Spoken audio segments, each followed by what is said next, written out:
Hey there, Carrie Rhodes here. Welcome back to my YouTube channel. Today is part 2 of my SketchBox challenge.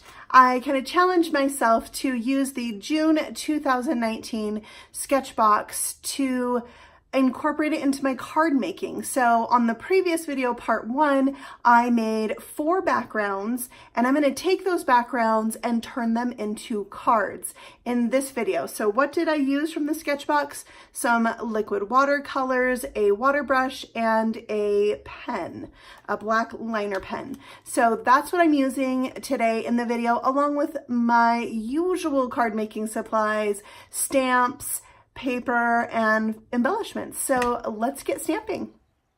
All right, here is card number 1. Love this card. The first thing I did was splatter the background. I am trying to line up the color of paint that I'm splattering with the paint on the background. And I was making kind of a mess, so I brought in a scratch piece of paper to put underneath to catch some of that. And I will use each of the colors painted on the background and splatter with that. I like how some of it overlaps into the next color.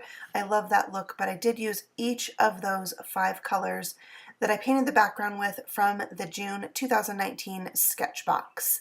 And then I heat set that so I wouldn't mess it up and I could use it right away. I'm using the Life is Beautiful stamp and die set for this card, but first I wanted to create a wreath. So I'm using the Modern Frame die set, cutting some of those branches out, and then I'm going to use some circles to make the base of my frame. So I'm just figuring out which circles are going to be best for this wreath, and when I find them, I cut 2 circles at the same time, also from this kiwi slice paper, and you can see I have a wreath shape right there to build my wreath on. So I'm going to take those little branches and curve them up so they fit around that circle nicely, add some liquid glue to the back, just dotting it on down the center of that branch because the leaves will hang off of that wreath base. So I'm just going to press that into place and then build upon it with the other leaves. I'll overlap them slightly and fill up this circle. Now in the end, I didn't actually end up using all 6 of the pieces. I only needed 4. So I'll save those for another time. And then I love this cow. So this is the piece that I'm going to add here. I did a whole entire class, my Happy Stamping Box, with this particular stamp set, and I just love it. And actually one of the cards had this wreath, a similar wreath to it on it, and that's where my inspiration came from. So I'm using the watercolors to paint in my image. I'm doing all the greenery. I am using a number 2 paintbrush. This brush is kind of new to me. I splurged and kind of got a nice paintbrush instead of the cheap ones that I get like in a large pack from Walmart, and I really, really love it. It has a tip that is held together really tightly, so when I paint fine detail it's not spreading out too much. So it's a really nice paintbrush with a really good handle. So I painted some of those flowers with that pale orange, and now I'm using the burnt sienna, but trying to mute it down a little bit with some of that orange, and I will paint a couple of the flowers with that, and then I'm going to finish them off with that deep yellow. So 3 different color flowers on here, and I really like the warm look of that, and I had a lot of fun painting it. The brush made it so easy. So who knew that I love to paint stamped images with watercolors? Thank you, SketchBox, for bringing that to my attention, because that's something I might continue to do. I really liked it.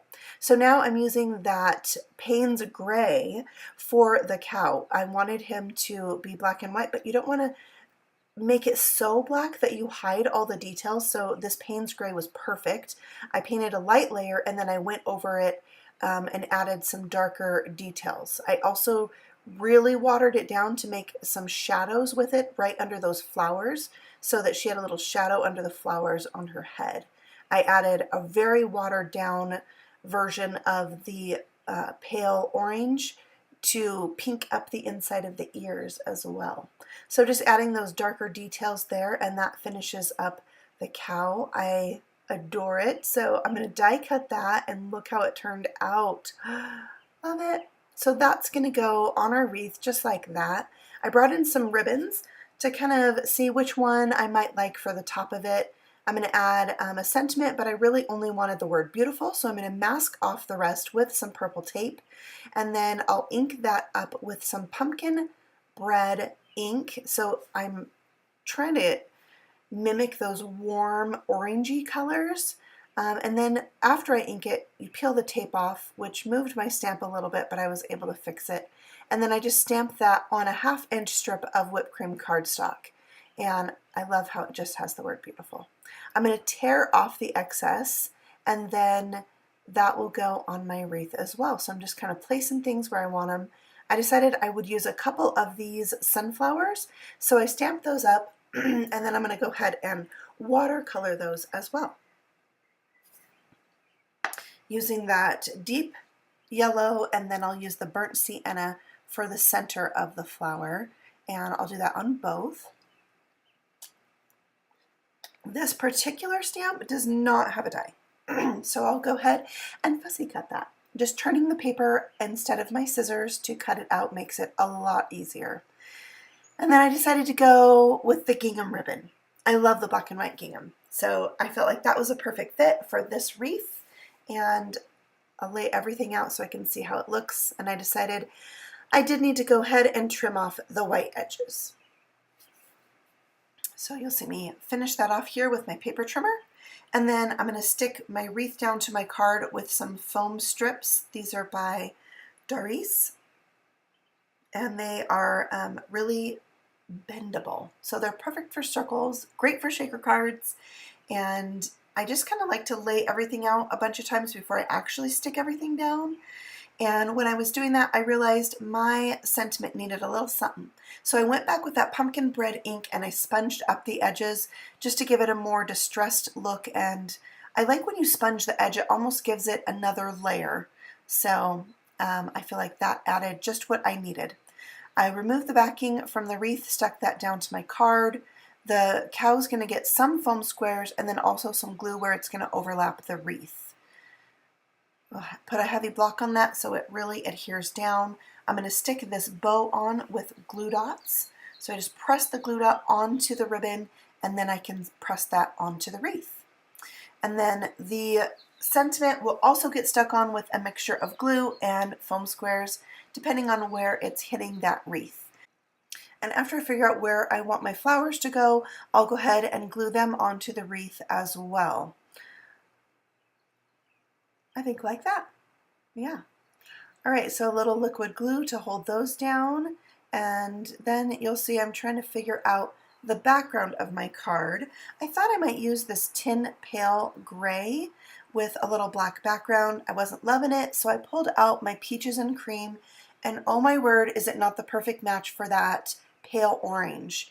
So that was what I was gonna go with for this background. And then I pulled out an old tool that I haven't used in a long time to distress the edge of this paper. And I thought it just added to that kind of rustic feel of the card. You just have to clean up your little paper dust there. So I did love the black border, really helps draw the eye in. So I pulled out one of my rectangle frames and die cut the center of that because I hate to waste that paper. And so I can just glue the edge of my card front onto that and have that little bit of border, and then save that middle piece to use again for something else. And I will go ahead and stick that onto my card, and that pretty much finishes up this card. And I am really pleased with how this background turned out and how the card itself turned out. I feel like it's the perfect match, and I had just a ton of fun making this card. So there you go. And then we will move on to card number 2. This is the background that I first started with. If you caught video number 1, it is a really kind of washed out watercolor background, bringing back that peaches and cream cardstock and making a stitched circle for this card. You'll see me repeat some elements on all the cards today. One of them is circles. And here I'm pulling off some of the sentiments, and I'm going to line those up kind of in a grouping and create a stamped background on this circle. So I've got howdy, yeehaw, giddy up, and wanted. Like, it's so fun, so Western. And my idea here is to make kind of a cowgirl card today. So I'm using the same color as ink, peaches and cream, to stamp on that peaches and cream stitched circle. And I can stamp that cluster of stamps 2 times on here and realize after that I'm going to have to kind of piecemeal it together. So I'll stamp some of them one at a time and fill in the rest of this circle. I've got giddy up, yeehaw, and then howdy I ended up using as well. And that circle, I just really like the kind of graphic element of it. And then I'm going to stamp some of the sentiments to go on my card front. I'm stamping these on watercolor paper, which is actually the same thing I did for the cow on card number 1 and the sunflowers. So I can use the same watercolor paints from the Sketchbox to color these in. I decided I wanted 2 boots, so I'm going to stamp a second one here, and then I'll be able to go ahead and watercolor those with the same paints. So stamping these twice is a really good idea on watercolor paper so that you're able to get all the detail of your stamped image on that textured paper. So I'm just kind of playing with the burnt sienna, mixing in some of that Payne's gray to get a brown color for my boots, and I will repeat whatever I do on the first boot on the second boot. And then I'm going to use some of the Payne's gray for the sole and give it kind of a feel of black. And then I'm using the pale orange to color in those pretty little details on the boots. And what I did is I just would lay down the color. If it was too wet, I would sop it up with my paper towel and then layer on some more color till I had it to the consistency and shade that I wanted. And then I'm filling in the border around those decorative elements on the boots with the burnt sienna. And then the last little touch is to color in around all of that with some more brown. And you can see I switched from my H2O brush to my paintbrush, and that's so I could control the water a little bit better on those fine details. And then I'm using the pale orange for the cowgirl hat. I love the look of this. So I colored the whole thing with pale orange, and then the little rope detail around the brim, I used the burnt sienna. And I love how this turned out. And then for the sheriff's badge, I'm going to do some color mixing, mixing in some of those orangey colors to give the yellow a little bit more of a gold feel for my sheriff's badge. I wanted it to have that feel of gold. It went really well with my warm color combination. So here I'm just painting on a little bit of water to give these two objects some highlights, and then you kind of pick that up with the paper towel. It's magical. All right, so then I'm going to fussy cut these. There was a die set for this stamp set. I believe it retired and is out of stock, so I went ahead and fussy cut them, and it really was not a big deal. And then, of course, splatter is another element I'm going to repeat because I love splattering. So I'm using the dark roast silk to add some brown splatter to this card, just a little bit diagonally across, and magic. It just adds a little something extra. Then I'm going to add some twine here, and I just want that messy, coiled up look. I'm going to put that on the back of my little graphic circle here. So I'll put some adhesive tape on the back, some tape runner. This is really strong adhesive called Easy Glide from Fun Stamper's Journey. And then I just want that really messy look. Once I get it how I want it, I'll press the pieces on the back down to that tape. And then sometimes there's just some that doesn't go. So I snipped it off. It didn't fit. It was too much. So I cut it off. And then I really like how that looked, kind of the look of like a lasso kind of thrown down.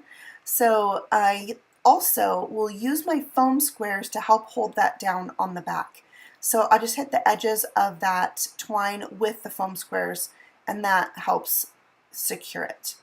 And then we can go ahead and peel the backing off of this, and we'll stick that down to our card front. But right about here I realize I do want to trim the edge of this off. On all my cards today, I end up trimming off those edges. And before I could do that, I wanted to make sure that that silk was heat set, because for some reason that dark roast silk takes longer to dry than the other silks that I have. So with that edge trimmed off, I played around with a sentiment strip. First I had a white one and I thought I needed a little more color, so I pulled out my oatmeal cookie, and that was the perfect thing, stamping Howdy with hazelnut blend. Now I'm going to stick these elements on. I glued the two boots together and they look really good, like they're standing up next to each other. So then the sentiment gets glued on at the bottom of the card front. The hat's going to get glued to the circle, but the part that hangs off the circle, we'll put some foam squares on, and then did the same exact technique with the boots, as some of it hangs off the circle as well. And then the sheriff's badge, I'm going to pop up with some foam squares so it's right by the boots, and I just love this cluster of Western themed images. So cute. And then I'm going to bring in my distress tool again, but this time I'm not going to rough it up quite so much, just a hint of distressing on this one, and it turned out great. So you can do a lot or a little with this tool. The card base I chose is hazelnut blend, some more brown. This one I feel like just needed a darker edge because it's so light of a background, where the first card I went with a lighter background because the card base was darker. So that's that, and then I wanted to dress it up a little bit, so you can see I've got some gold pearls over there to the side. I'll put a few of those on. I like to use my scissors and kind of push them off to make sure that that glue dot that's on the back comes off with it. So I put 3 different sizes on there, and I feel like it really adds to the gold feel of the badge. Speaking of the badge, I want to make it shiny, so I'm adding some Journey Glaze over the top of that to dress it up. And that finishes up card number 2. I love this cowgirl card. So fun making this. And I really enjoy painting my images with watercolors. But now card number 3, no more painting, and it uses my favorite background, the galaxy background, and I'm using this Game On stamp set. I've never used this before, so I'm excited to. I'm going to stamp and emboss that game controller with clear ink and black powder on a piece of white cardstock. I'll pour the powder on here, tap off the excess, and emboss that with my heat gun to melt that powder. Just want to make sure your gun is really nice and hot before you take it to your image, and then the powder's going to melt fast and the paper's not going to warp as much from being heated. Then to color in the buttons on my controller, I pulled in my Arteza Real Brush markers. These are best for water blending, so you can blend these out with water or the other markers in the set. And when I do that, I use Bristol smooth paper. This is whipped cream paper from Fun Stamper's Journey, but because I'm coloring a small area and I'm coloring it in solid, these markers are going to work fine here. But they're really meant for blending, and so if you do that, I recommend Bristol smooth paper. So I just have red, yellow, green, and blue for those controller buttons. And then it's time to cut this out. This does not have a die set, and so fussy cutting is the way to go. But this is a pretty easy image to cut out. I had no trouble with it. And then I'm going to take the 4 smallest stamps from this little stamp set and group them similar to card number 2 and stamp them on a circle to make another kind of graphic element for this card. So once I get those situated, I'm going to be stamping them on a circle. Yeah, surprise, surprise. So I just pick out the circle that the controller is going to fit nicely onto and die cut that. And so when I stamp this, I'm stamping it with Denim Days ink because that's a little bit darker of a blue than this cardstock that I'm stamping it on, and that just helps it to stand out and show up a little bit better, and I like the look of that. And that blue cardstock is Beach Ball, I believe. No, I think it's Catalina Splash, sorry. And then we'll stamp some sentiments. I have Game On, I'm stamping with black licorice ink on candy apple cardstock, and then the words Level Up I will stamp onto my Summer Days cardstock. And then I can just trim those down with my scissors. You could use a paper cutter here, Sometimes I cut straight. And then I'll put these onto my card, just laying things out again before I glue them down. This really helps me decide what my card's going to look like, and then I can be sure about where they're going to go. My controller will get popped up, so I went ahead and threw the foam squares on there even though I wasn't sticking it down just yet. And I went ahead and trimmed off the white edges of this background, and now I'm sponging it all the way around with black licorice ink. This is going to help darken up this background just enough to give it that really dark feel. And also the white edge of my background, the watercolor paper, is not going to show when it's on the card. So I just went ahead and did that. And then I wanted a little more pop of color, so I brought in a frame of electric lime cardstock. And I love how that just brightens up that background. I'm going to put a heavy block on that to let it really adhere while I put some of the other elements together. So I'm sticking this controller down now onto that graphic circle, bringing in my card base. This is a 4 1/4 by 11 inch piece of paper scored at 5 1/2. So that's ready, and now I'm going to take a piece of foam, fun foam, and adhere that to the back of my card front. So I glued one side down, the other side has adhesive on it. So you just want to let that glue sit for a minute because fun foam cannot absorb any of the glue, so it takes a little bit longer to dry. Then I peeled off the back and stuck that to my card base, and I can go ahead and assemble the rest of this card. And I'm just gluing down the rest of those elements, and I feel like this card is so fun. It, it's like resembles somebody playing a game that has to do with outer space. I'm not really into gaming, but I'm sure someone would love this card who is, maybe one of my girl's friends. Then I added some of these rhinestones from the All the Things Elements accessory kit, and it comes with these rhinestones and some sequins as well, all with adhesive on the back. I thought the top one looked like the button to turn the game on. So that's card number 3, and here is card number 4 that features that background scene that I hand painted and the squirrel from the Creature Comforts stamp set that I no-line watercolored. So I cut out my background with a circle, which I'm not gonna lie was a little bit scary and wasn't sure that that was the right thing. This card is the card I had the most trouble kind of figuring out what to do. But I'm going to bring in some rock candy ink and sponge the edge of this circle to, like I said before, it kind of gives the circle the look of another layer with that edge. And I think I'm going to be using this wood grain background, but in the end I end up changing my mind. So right here I thought my trees just needed a little bit of brown. This background needed warmed up a little bit to go better with the squirrel that I painted. So I created some brown, again mixing the burnt sienna with the Payne's gray, and I'm using that to paint the trunks of the trees. And this really helped to give them more of a lifelike feel. And I am really glad that I did it, even though I was really scared of ruining it. It was the right choice, and I was glad I had that little background piece I could practice on. So here I'm going to warm up that gray on the ground as well. I just dotted in some of that brown, and then after I dot it in, I just kind of blend it out with my water brush there, and that really helped also to warm up this background. Next, I'm going to temporarily adhere this onto a piece of hazelnut cardstock. I thought that if I stuck this down and I tore the paper in a circle around it, it would have the feel of bark around the edge, and I just went for it and I thought it's perfect. I really, really liked it. So that is definitely an element I kept for this card. So here I'm just kind of seeing, is this background going to work? I wasn't sure I liked the wood grain, so I flipped it over to the back side of that card base that did not have stamping on it, just to kind of see how that felt.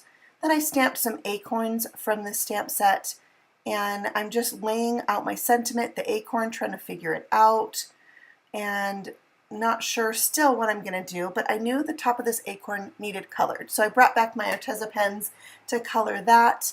And then I decided let's go with an oatmeal cookie card base and let's see if that is any better. So here you'll see me repeat another element that I did on the first or the last two cards, and that's grouping some of the images from the stamp set to create a background. So I love doing this, creating my own background, and it incorporates some of those stamps that maybe you're not sure how to put them on your card, but you know you like them, like this little cluster of mushrooms. So I stamped the whole card base with oatmeal cookie ink, and that was the thing. Loved it. Now I'm using the sentiment, life is better with friends. I'm going to stamp that right on the card front with cocoa powder ink, a little darker ink than that hazelnut cardstock, so it really sticks out from my card base. And then, yeah, I needed to add some splatter, so I pulled out the dark roast again and covered up my sentiment so I didn't really mess that up with too much color on top of it. And that does need heat set because, again, that dark roast takes a little bit extra time to dry. I'll go ahead and permanently adhere my circle down to my bark that I tore out, and that is going to get popped up onto the card base with foam squares, and it is so much better than the wood grain card. I like it a lot better. I'll save that wood grain one for something else.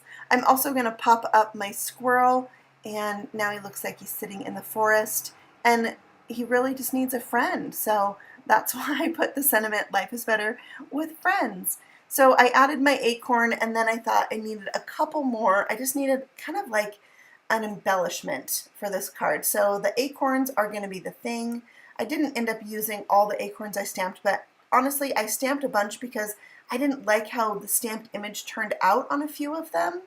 So I cut out two and decided to put those at the top of the circle with a bow. So I'm using some twine to tie a triple bow. So you can see here I'm winding this up around my fingers in a figure 8 3 times. You drop the end of that between your fingers and then take the end back through the loop you just made. You're going to pull that tight, kind of back and forth to tighten that up in the center and then remove it from your fingers. You could rewind this and watch it back a few times if you wanted to make this yourself, the little triple bow. I'm going to stick that to the top of the circle with some glue dots. So what I do is I take the glue dot and I kind of roll it up and stick it down because the knot on this bow is so small, if I just stuck a flat glue dot, it would show. So that's what I did. I did 2 of those to really hold that down. And then I'm also going to use those glue dots to secure the acorns to the card. And that finishes up card number 4 using my backgrounds from the SketchBox. I enjoyed making these so much. Thank you for sticking in with such a long video. All the things I used to make these cards are listed and linked for you below. Thank you for joining me. If you're new here, I'd love for you to subscribe. And let's take a look at these 4 cards one more time. Thank you so much for watching. Happy stamping. Bye.